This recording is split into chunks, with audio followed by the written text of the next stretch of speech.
Good evening, my Lynn N Things family and friends. Welcome on back to the channel, guys.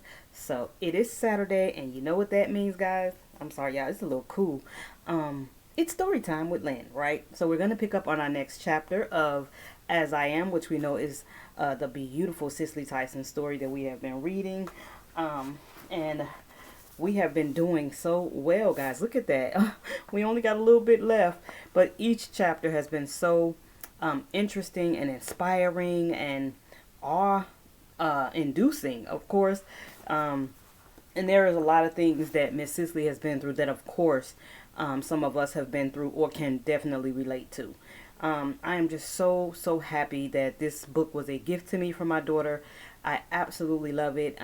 Reading it this time over again with you guys, I'm just at awe at just how strong and strong-willed Miss Cicely was, how determined she was, how respectful, and what an upstanding woman she was. She definitely is a great person to look up to.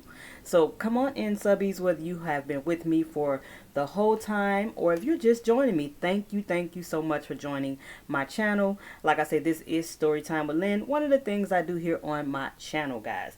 So we're gonna jump into our next chapter, and now, guys, we are on chapter 19. Yes, chapter 19. But before we do that, guys, and you know we have to set the ambiance. You know it. So I have this cutie pie here, the twisted peppermint. This is the candle from Bath and Body Works. It's just a little one. Y'all know who I love that. So I'm gonna light that right quick, and we're gonna get started reading. Okay, guys. So go ahead, get comfortable, get yourself a little drink. Because it's so cool, I was thinking about getting some cocoa. I don't know. But yeah, if you like to get you a cup of cocoa or coffee or just sit back and relax and go ahead and listen to the story, let's jump right on into chapter 20. So our title for chapter 20 is Thanksgiving Day. It is so fitting that Thanksgiving is coming up really soon, guys. That is funny that this is our chapter today because Thanksgiving is literally next week. We are on Friday, so literally next week will be Thanksgiving. So this fits in so well. Here we go. By the fall of 1981, Miles and I still hadn't married. When are we going to do this thing? He asked me again that October. Neither of us wanted an elaborate affair, nor did we want to just go down to City Hall. You know, the Cosbys invited us for Thanksgiving dinner at their place in Massachusetts, I reminded him. Why don't we have a small ceremony there? Miles loved the idea, and I said that I would call Bill. I'm calling to accept the invitation to dinner, I told Bill over the phone that week. And how about a wedding at your home on Thanksgiving Day? The line went silent for a moment. Whoops, he finally said, I'm sure because he was stunned. Let me ask my wife, he said. Camille graciously agreed, and soon after I called Andrew Young, the U.S. ambassador to the United Nations, an ordained minister who had just been elected mayor of Atlanta. I had known and admired Andrew for years, and had once said to him, if I ever marry again, I want you to officiate. I told him about our plans, and like Bill, Andrew suddenly got the hiccups. Whoops!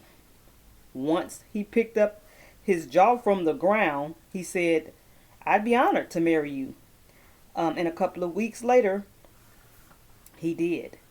I'm traveling now, he told me, and I'd want to stop back through Atlanta and bring my wife to the wedding. I thanked him and assured him we'd be delighted to have Jean there. I knew exactly who should make my dress. A few months earlier, I had been honored with an award in North Carolina, and George Peter Stavropoulos, a Greek designer in New York, made a dress that I just adored. I asked him to replicate that very design using gold-tinged lace for the bodice and a billowy cream chiffon for the skirt and sleeves.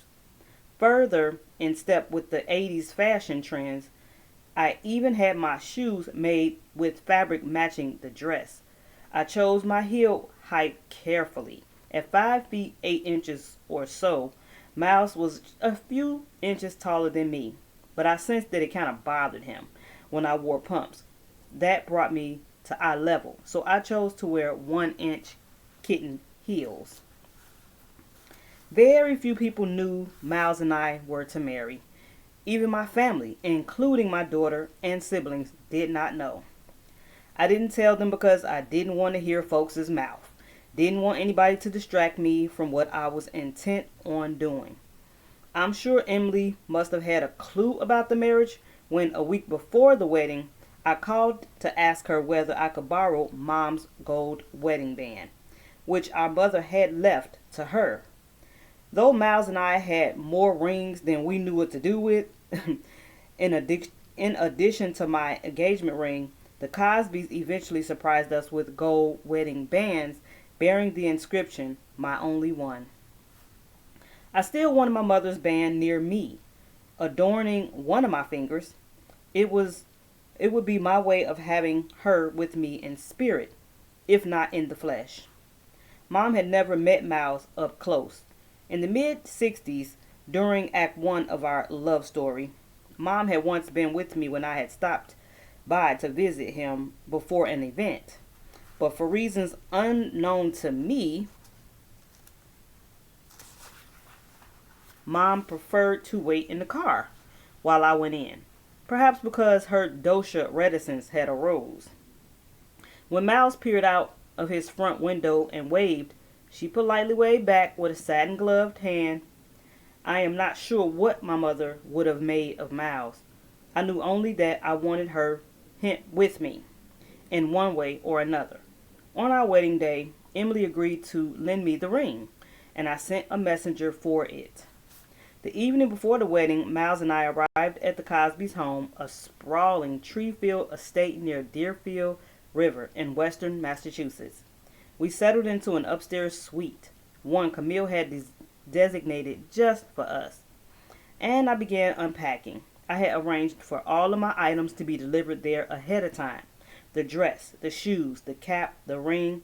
I laid them all out, enjoyed a lovely dinner with our host, and ended the evening with a soak in the tub. Camille gathered the guests. Andrew, clutching a Bible, stood near a gorgeous fireplace mantel. A hush fell over the sitting room as I descended, one careful step at a time, in my lace and chiffon stunner, down a tall marble staircase. Bill escorted me. Miles, who had already taken his place near Andrew, straightened up his spine as much as he could. Still broken and hunched over with illness, he could barely even stand up. His face, gray and sunken, revealed his physical deterioration. As I drew closer, he fixed his gaze on me and did not blink, not once. When Bill placed my hands into his, Miles leaned forward toward me and whispered to me a sentence I will forever remember. "Thank you for saving my life." If I had any hair on the back of my head, it would have stood up. Tears filled his eyes as Andrew led us through our traditional vows, promises that Miles's health had already begun to test. As I uttered the phrase, "for as long as we both shall live," I hoped, for the second time in my life, the covenant could be kept. I shed tears at both of my weddings. The first time at age 18 because I had been forced to marry. Nearly 4 decades later, I cried happy tears as I willingly spoke my vows. The feast was served at Camille's impeccably set banquet table, with tall candles twinkling in the dusk. Among the guests were some I knew, including the actors Clarence Williams III and Gloria Foster, who were then married. Clarence had got into the business because of me. In 1962, I was playing in Moon on a Rainbow Shawl, with Vinette Carroll directed. Vinette was serious about her rehearsals. Do you hear me? If anyone so much as sneezed to interrupt, she would have a fit. One night Clarence came to the Y to visit his sister who worked there, and while she was finishing up her duties, Clarence began roaming around the facility. He cracked open the door where we were rehearsing, and when he did, a light had kind of rushed in. "Who is that back there?" Vanette yelled out as a sheepish Clarence crawled to a back row seat. Vanette later invited Clarence up to the stage. Later that evening, as I entered our upstairs suite, an object caught my eye on my side of the queen-size bed. There lay my mother's gold band atop the folded down crisp sheets. I gasped as I picked it up and studied it in disbelief. No way could that band have been there during my frantic search earlier when I couldn't find it. In fact, Miles and I had stripped off and shaken out the duvet and the sheets. No one had been into our room or our suite since. Camille later confirmed, and yet mysteriously our bed had been remade with that ring placed on top of the taut linens. I realize now, decades later, that my mother was attempting to get a message to me. Before the ceremony, she had hidden that ring because she could not, from her grave, offer her consent on the journey I was undertaking. She knew all too well the painful corridor that I was entering. She'd navigated the passageway of my father's infidelity and did not want that for me, her eldest girl. I tell you, I hurried up and got that ring back to Emily. The entire occurrence spooked me. The next afternoon, Miles and I were enjoying our final moments with the Cosbys when an announcement came over the radio. "We interrupt this program with a news bulletin," said the broadcaster. Jazz musician great Miles Davis married actress Cicely Tyson yesterday at the Massachusetts home of Bill and Camille Cosby. UN Ambassador and former Congressman Andrew Young officiated the ceremony. Miles and I glanced at each other and burst into laughter, mostly because we couldn't believe our small, private wedding had qualified as breaking news. I mean, you're going to cut into programming on a holiday weekend when people are relaxing with their families? It seemed ridiculous to me. And that was just the start of the nonsense. In the coming days, I can't tell you how many people called me to say how they had fallen out of their chairs when they had heard that radio announcement. "Why didn't you tell me?" a few of them said. I'd laugh while thinking to myself, because I didn't want you to know. My business is my business, thank you very much. Miles and I didn't go on a honeymoon, given that I was set to begin work on a project soon after our wedding.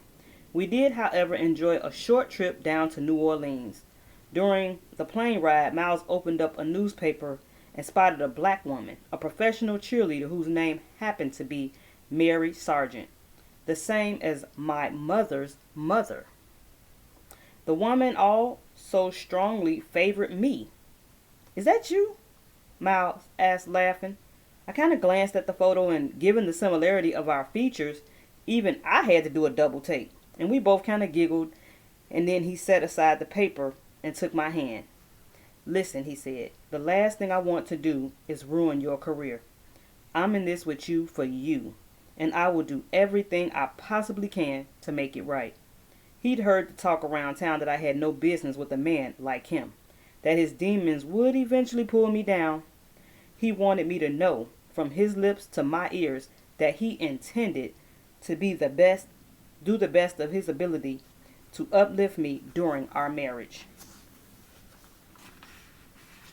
Around the time Miles and I married, I had my hands in a trio of projects. The first two, a film with Richard Pryor and a TV movie based on the life of trailblazing educator Marva Collins, were filmed back to back. The last, a Broadway show with Liz Taylor, ended in a lawsuit. I'd never met Richard before we had co-starred in Bustin' Loose, a 1981 comedy featuring Joe Braxton, played by Pryor, a con man with a past as colorful as his mouth.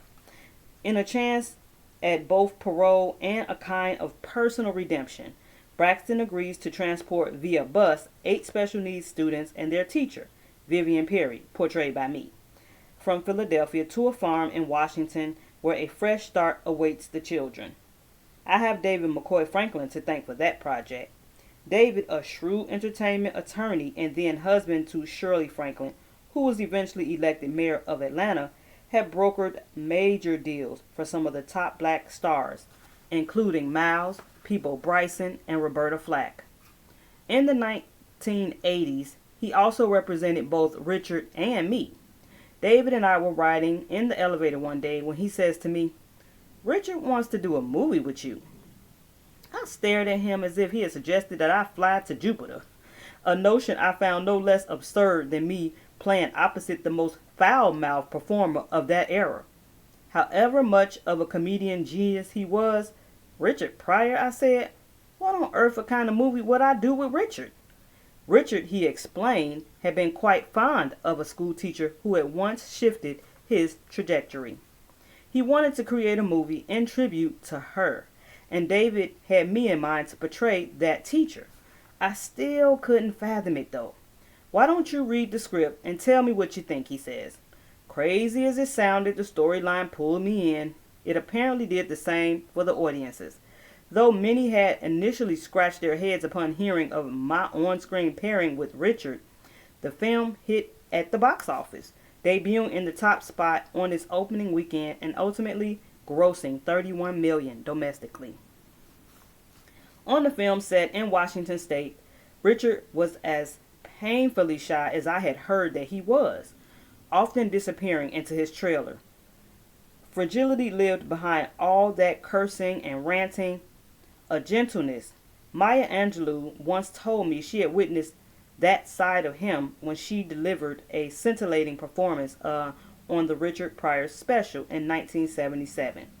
She never forgot his tenderness toward her, which, it seemed, went hand in hand with his reticence. His gentleness was on full display as he interacted with the children on our set.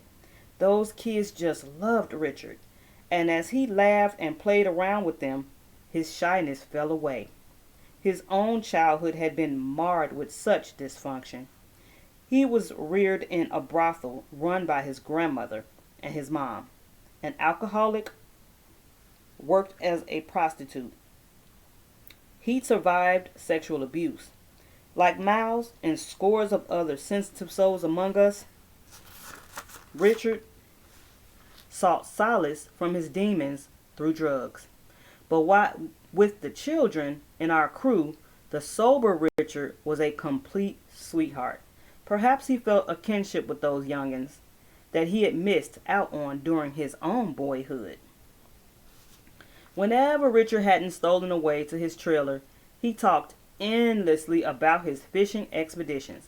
He absolutely loved the sport and would often return between film days with bags of his fish for the crew. For some reason, I'd always wanted to learn how to fish.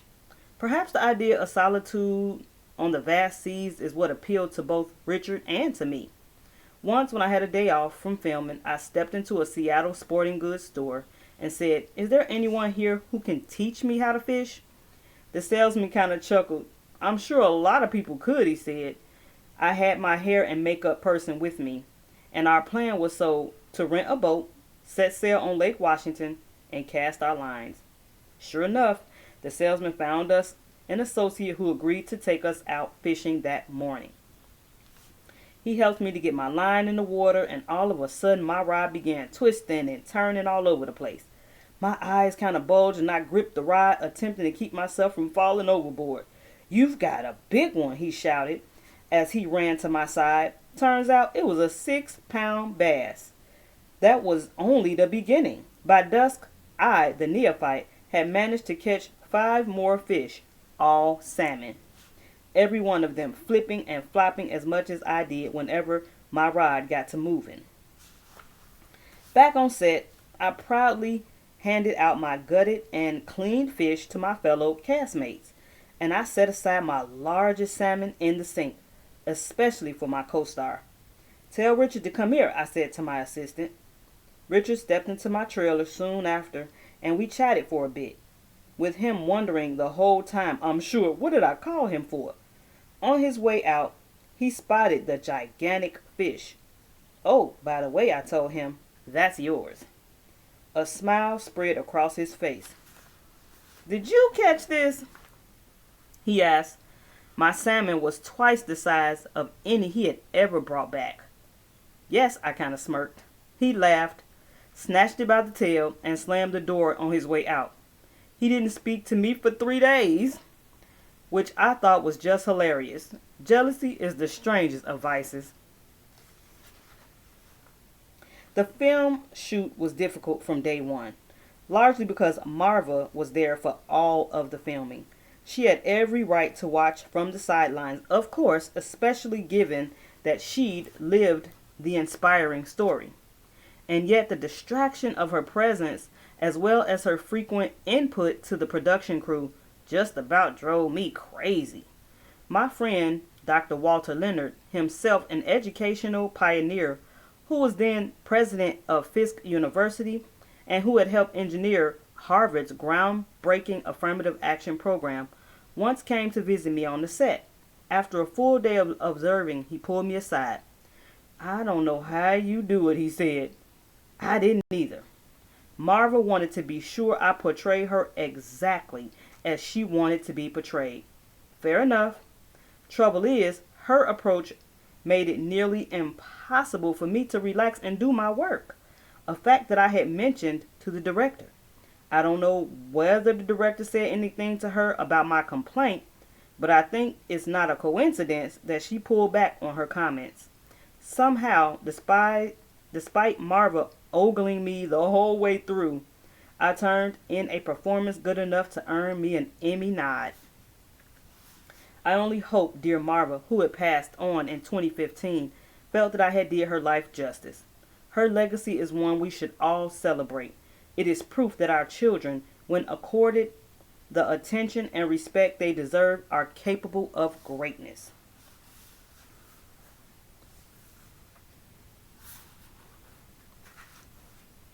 As I entered the Beverly Wilshire Hotel for an engagement, an attendant whispered to me, James Earl Jones is having dinner in the back. In Hollywood circles, folks knew how much James and I had adored one another. Ever since those days, we had been both played in The Blacks and Moon on a Rainbow Shawl. Before meeting my dinner companion, I had stopped by James's table to greet him. Not until I walked up did I realize that Liz Taylor was there with him. We exchanged looks, one of those fake double cheek kisses, and she laughed as she said to James, You know something? Cicely sued me. She then turned to me and smirked. And how much money did you get?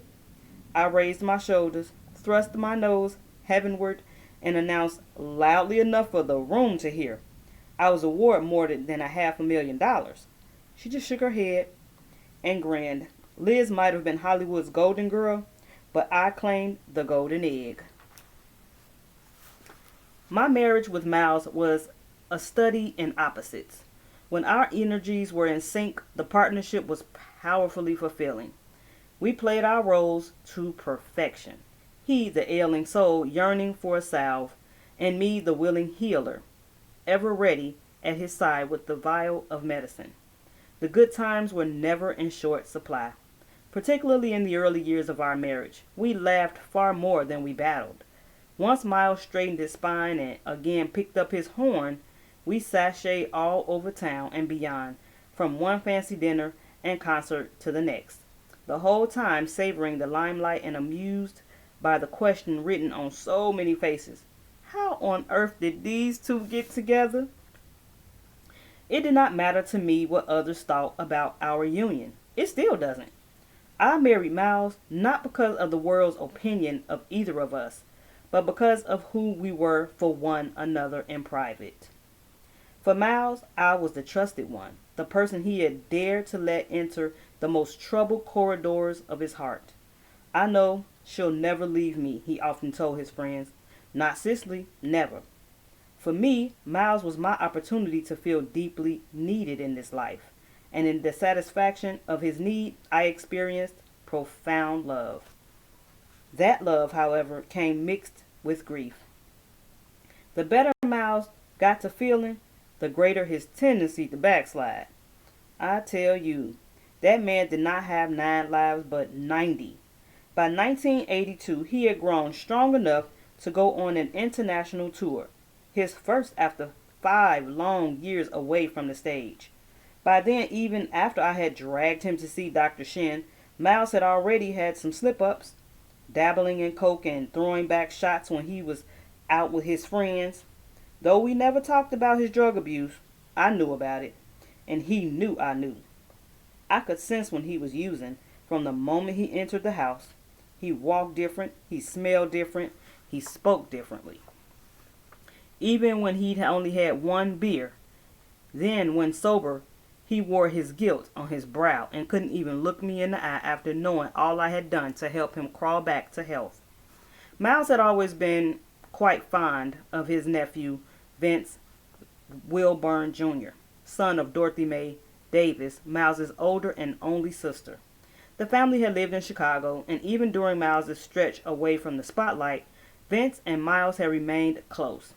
From Vince's earliest years, whenever Miles had come through Chicago for a concert, Dorothy would take her son along to witness the magic from backstage. Vince became so mesmerized with the drums that Uncle Miles, gratified by his nephew's passion and burgeoning talent, purchased him his first drum kit for his birthday. He would often mail him records of the greats. He admired musicians like Al Jackson, Charlie Watts, Buddy Miles, and James Brown. Vince had unknowingly played a part in Miles' return to the trumpet. During that period when Miles had sworn off his horn, young Vince persisted in talking music with his uncle, and when he visited, he would badger Miles to play alongside him. Miles would often refuse, but eventually, as his emotional recovery caught up with his physical one, he reached for music again. A few weeks before I had to leave Miles in Paris, I called Dorothy. Vince, then in his teens, had grown into quite an accomplished percussionist. What would you think about Vince joining Miles on the road for a few weeks during his summer break? I asked her. She wholeheartedly agreed, and I exhaled. I didn't expect Vince to watch over Miles the way that I did. I would never hoist such a responsibility onto a child's shoulders. And yet I knew that leaving Miles in the presence of loved ones would perhaps dampen his desire for drugs. He'd have someone to tend to, someone to look up to him, like the musical giant that he was. The plan worked. For the rest of the tour, Vince became his uncle's shadow, as hypnotized by the sounds of his brilliance as he had been the first time that he had watched Miles play in the Heartland. Vince eventually joined Miles' band as a drummer and traveled all over the world with him. When neither Vince or I were close by, Miles strayed far less. During that trip with his nephew, he never slipped once. When Miles was on coke or heroin, he did not frighten me. Frankly, even when he abstained, he could be crazy as a loon, and he didn't scare me then either. But the one time he did truly unnerve me, he happened to be sober as a judge. The rampage was fueled by his major jealous streak. If it can even be called a streak, that man was envious to the bone. His possessiveness was born of his feeling deep down that he was not enough. Not for me, not for music, not for himself. When you don't know your true value, you see the world through the lens of how you don't measure up. He was intent on marking his territory, and if he suspected anyone was infringing upon it, he exploded. Around 1983, I had traveled to Africa to do a movie with Liz Taylor, sometime before our legal dust-up. I don't recall the country or the film, but I'll never forget what transpired. While we were there, Liz had won an award in the States and couldn't be there to accept it. Marlon Brando, her co-star in the 1967 film Reflections in a Golden Eye, had received the award on her behalf. He then flew to the motherland to personally deliver the award to her. He arranged a dinner gathering for Liz and our film crew in celebration of her honor. I knew to keep my distance. Marlon and I had met around the business many times, and he had a reputation and a half with women. I wanted no parts of his womanizing. I can usually tell when trouble is afoot, and in this case, I was spot on. In advance of the dinner, I let both Marlon and Liz know I would not be in attendance. On the evening of the event, I returned to my hotel after a tiring day on set and began preparing for sleep. As soon as I got under the covers, the phone rings. "Miss Tyson, Marlon Brando is in the lobby for you," said the attendant. "He says he's here to pick you up for dinner." I paused. "Please tell him that I sent message that I was not coming to dinner and that I am already in the bed." She placed me on hold and returned a moment later. "He says he'd like to come up to your room." I sat up and mustered my most stern voice. "Please do not allow him up here, okay?" I said. "I did not invite him here. Please ask him to leave." I can only guess what Marlon had in mind when he tried to push his way up to my room. I turned over, tried to forget it, and drifted on off to sleep. The next day, Marlon came to our film set. He spotted me from behind before I saw him, and he came up alongside me and put his arm around my waist. "I'm sorry I disturbed you last evening," he says. "I hadn't received your earlier message." Both of us knew that wasn't the case, but we laughed it off and moved on. I explained how exhausted I had been, apologized for missing the festivities, and thought that that was the end of it. Oh, was I wrong. A couple of months after I had returned to New York, I opened my mail to find a photo of me and Marlon, his hands around me. Someone on the crew had apparently snapped a photograph of us on set that day. Just as I was studying the photo, Miles walks in to the bedroom. "What's that?" he asked. It did not occur to me to hide the picture because I didn't have anything to hide. Before I could answer, he glanced over my shoulder and saw Marlon hugging me. Miles went absolutely berserk, flailing his arms and shouting obscenities, calling Marlon everything but a child of God. "Give me that," he says, snatching the picture from my grip. He then ripped it into tiny shreds, the jagged pieces scattering down to the floor. Fear had rippled through me. A half second later, boy, I bolted from that bedroom, jumped down a whole flight of steps, charged out of his brownstone, and ran to the apartment I still had around the corner, locked my door, and yanked down all the shades. A woman should always have a place of her own, some independence, and I'd held on to mine, in part to keep a canyon between me and Miles's rants. He predictably followed me soon after, raising Cain the whole way there. I could hear him through my windows pleading with me to let him in, cursing Marlo to hell. I just lay on my bed and cried until he left my stoop, which he eventually did after wearing himself out. If I had let him in, I don't know what might have happened. Yet I did know that Miles's rage, reminiscent of the fury that I had often witnessed in my father, had unleashed a fear in me that I hadn't known was even there. I didn't even get up and prepare myself for bed that evening. I just lay there fully clothed, my face in my pillow, my thoughts on my mother and that mystical wedding band. Oh my gosh, y'all. So that is chapter 19, and who does it end with a bang? So we see that Cicely does go ahead and marry Miles eventually. And it's just kind of sad now when we think about how people may not know their worth or may not feel like they deserve the person that they're with. Or I feel like in his way, because he did, kind of veer off sometimes in relationships, he might have felt like, I don't know, sometimes they project what they do onto their mate. Not purposely, it's just something some people do. But oh my gosh, she has really went through with this man. So like I say, that is chapter 19. I hope you guys enjoyed this reading. Don't forget to meet me tomorrow at 6:30. So I am Illinois, so if you want to check your time, because I'm not sure where you might be watching from, and our time difference there may be a difference. So just check your local time and see what 6:30 p.m. is for you where you are located. Like I say, I am in Illinois. So I hope to see you guys here tomorrow evening, 6:30 p.m. for Dollar Tree Bingo. I'm so excited. I actually just so love that. I can't wait to see you guys. So please go ahead and hit that like if you enjoyed this. Please subscribe to the channel if you have not already. I hope that you are enjoying this channel. And thank you so much to all of you guys who come back video after video. I thank you for your comments. I thank you for liking on the videos. I thank you for just your time, period, because you didn't have to be here. So thank you for that blessing of your time. Until our next video, guys.